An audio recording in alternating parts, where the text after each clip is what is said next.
Hello, Ferndale. It's the 4th of July weekend, and I love telling this story. I never served in the armed forces, although I grew up in a Navy town, Bremerton, Washington. Oddly enough, my first 3 jobs as a teenager were with the Navy, but that's another story for another time.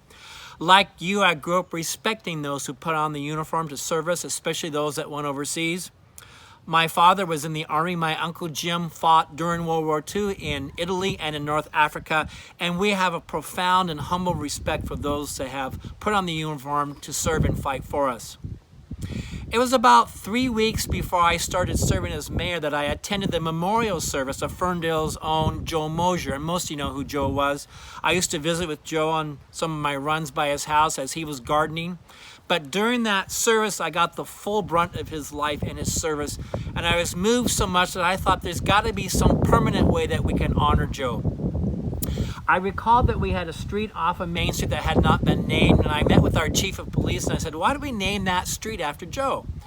The chief said to me, that's a good idea, but we have 2 streets there. Why don't we name one after Joe and the other after another genuine Ferndale hero who was still alive and is still alive, Dick Stone.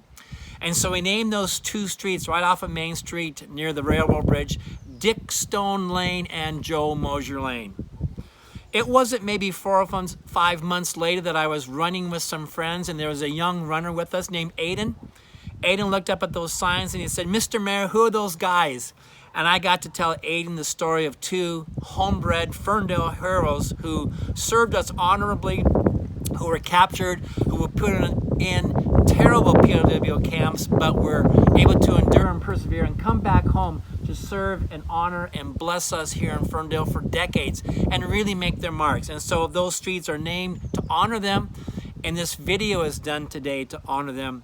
And I wish you a happy 4th of July weekend, and thank you for watching this today.